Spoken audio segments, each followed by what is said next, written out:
थेट आल्यावर होत नाही. ही सर्वांच्या तक्रारी आहे आणि मला असं वाटतं मी जाहीरपणे तुम्हाला मांडतोय, ह्या तक्रारी येता कामा नये. आपल्या दलालाची जी संख्या आहे ती कमी झाली पाहिजे. तुम्ही जर म्हणत असाल जाहीरपणे नावं पण सांगू, काही अडचण नाही, पण त्याची दलाली मिळू नये, पण बुडाली हरकत नाही. पण मला असं वाटतं की आपण ह्या बाबतीत सुद्धा विचार करावा. थेट नागरिक जर आला तर त्याला तात्काळ न्याय देण्याचं काम हे आपण केलं पाहिजे. तर ह्या समाधान शिबिरातून आम्ही आउटपुट चांगला घेऊ शकतो. अन्यथा समाधान शिबिर समाधानासाठीच होतं, प्रत्यक्षात पूर्ती होणार नाही. आणि मग छोट्या छोट्या गोष्टी आहेत, ह्या गोष्टी आपण कुठेतरी संपवल्या पाहिजे. प्रत्यक्ष अप्रत्यक्षरित्या आपल्या परिसराच्या आपल्या विभागाच्या काय अडचणी आहेत हे तुमच्या लक्षात यायला पाहिजे. तुम्ही न्यायदंडाकारी दंडाधिकारी ही न्याय मिळण्याची आम्हाला हीच व्यवस्था आहे. म्हणजे आम्हाला मंद्रुपला अप्पर तहसील काढण्याचा आनंद वाटला पाहिजे. इथं जर आम्हाला न्याय मिळाला, इथं आमच्या कामाचा निपटारा झाला, तर मला असं वाटतं की आम्हाला वर जायची पाळी येणार नाही, जिल्ह्याच्या ठिकाणी जायची पाळी येणार नाही, तालुक्याच्या ठिकाणी जायचे छोटे छोटे प्रश्न. मला असं वाटतं की आज आम्ही पूर प्रस्ताव पाहत असताना अनेक शाळा नादुरुस्त झालेल्या आहेत. आपल्याकडे प्रस्ताव जायला पाहिजे, या शाळेला दुरुस्तीसाठी पैसे मिळाले पाहिजे. काही शाळेला मिळाले असतील, काही शाळेला मिळाले नसतील, पण त्याही शाळांना, प्रत्येक शाळा ही पूरग्रस्तामध्ये जे नुकसान झालेलं आहे हे नुकसान भरपाई शाळेला सुद्धा मिळाली पाहिजे. म्हणजे आपल्याला नम्र विनंती, आपण सर्व अधिकाऱ्यांना सूचना द्या. जे तलाठी असतात, तलाट्याकडे 2 गावं आहेत, 3 गावं असतात, मी मान्य करतो, कारण तुमच्याकडे पद रिक्त असतात आणि रिक्त पद असल्यामुळे कुणांतर द्यावं लागतं. पण ज्या दिवशी तलाट्यानं जो वार ठरवावा, 2 गावं आहेत तर 2 गावाला कोणत्या दिवशी राहणार आहे त्या दिवशी मात्र 10 वाजता कंपल्सरी राहावं. नाही तर मग शासनानं जे ठरवलेलं आहे मुख्यालयाला राहायची सोय, मला असं वाटतं अशी जर तक्रार आली की आम्हाला तलाठी भेटत नाही, तर मी तुम्हाला पुढच्या काळामध्ये पत्र देईन की हा तलाठी मुख्यालयाला राहत नाही. शासनाचे आदेश असे आहे की प्रत्येक अधिकाऱ्याने मुख्यालयाला राहा, पण सोय गैरसोय होत असं म्हणून त्याच्यावर तक्रार नाही. पण मला असं वाटतं की ज्या तारखेला ज्या वाराला आम्ही सांगितलंय तिथल्या नागरिकाला, त्या वाराच्या दिवशी कंपल्सरी त्या गावात हजर राहिले पाहिजे.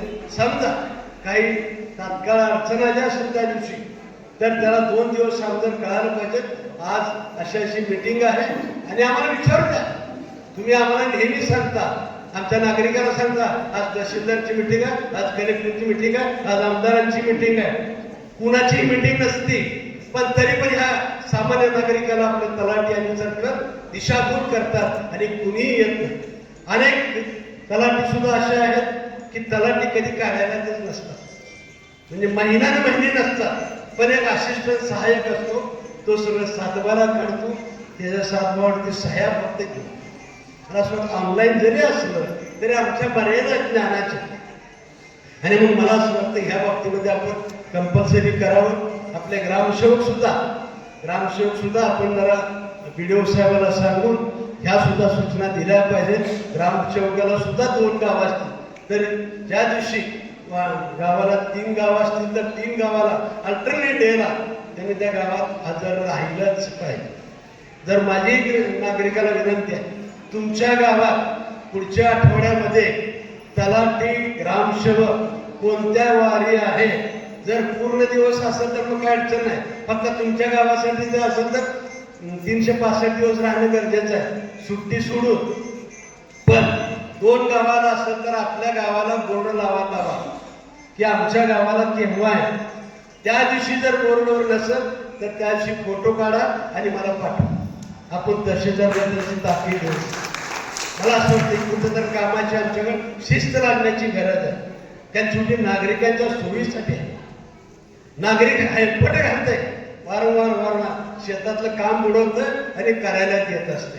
कार्यालयात तलाठी आता येतं, मग येतं 2 वाजता, 3 वाजता, 4 वाजता, मीटिंग चालू आहे 5 वाजता आणि मीटिंग संपली आणि कार्यालयाची वेळ दिवसांची ना. आम्ही नागरिकांनी जायचं पण आणि मग तो स्वाभाविकपणे गावात तलाठी भेटत नाही, सर्कल भेटत नाही, तहसीलदारकडे जातो, तालुक्याच्या ठिकाणी जातो. मला सुद्धा ह्या सर्व सोयी व्हाव्यात यावर आता एकच माझी नम्रपणाने विनंती आहे. अनेक तक्रारी आहेत, तक्रारीचं संकलन करा. त्या तक्रारी निवारण करण्यासाठी सुद्धा एक स्वतंत्र अधिकारी नाही. ज्या तक्रारी आल्या ना त्या तक्रारीचा निपटारा हा त्या वेळेस झाला. उगी आपल्या फायली वाढवत राहू नका. युरोप पेंडनची आपल्याला चंद्रकांत दळवी साहेबांनी सांगितलेली होती खरं म्हणजे कागद फाईल कुठली राहता कामा ही जरा शिस्त मला असं कुठे साहेब तुम्ही आपली लावली पाहिजे. सुदैवानं गावं कमी आहे, नियंत्रण करायला सोपं आहे त्या बाबतीमध्ये. त्या बाबतीमध्ये सुद्धा आपण जरा विचार करावा.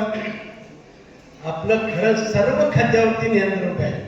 मग ते शाळा असेल, दवाखाने असतील, म्हणजे शेतकरी असेल. कृषी विभागाचं सुद्धा मला नम्रपणाने सांगायचं, या वर्षी आमच्याकडे पाऊस काळ कमी आहे. सगळ्या महाराष्ट्रापेक्षा आपल्या सोलापूर जिल्ह्याला पाऊस. या टंचाईमध्ये आम्ही काय केलं पाहिजे? आम्हा शेतकऱ्याला जनजागृती केली पाहिजे. पाण्याचा वापर कसा केला पाहिजे ह्याची सुद्धा कृषी विभागाच्या मार्फत आपण जनजागृती करण्याचा प्रयत्न केला पाहिजे. कारण हे वर्ष खूप संकटाचं वर्ष आहे. 2 महिने झाला आपल्याकडे पाऊस नाही. केवळ उजनीला पाणी आलंय, नद्या वाहरवलेल्या त्या, म्हणून आपण समाधानी राहून चालणार. कारण निसर्गाचं जे वरचं जे पाणी आहे, पाऊस आहे, त्यानं जे आपली पिकं सुधारतात ते ह्या पाण्यानं सुधारणार नाही. आणि म्हणून ठीक आहे, आलेल्या संकटाला आपल्याला सामोरं जावंच लागणार आहे. पण त्या सुद्धा आम्हाला जनजागृतीची करायची गरज आहे. संभाव्य धोके काय हे सुद्धा सर्व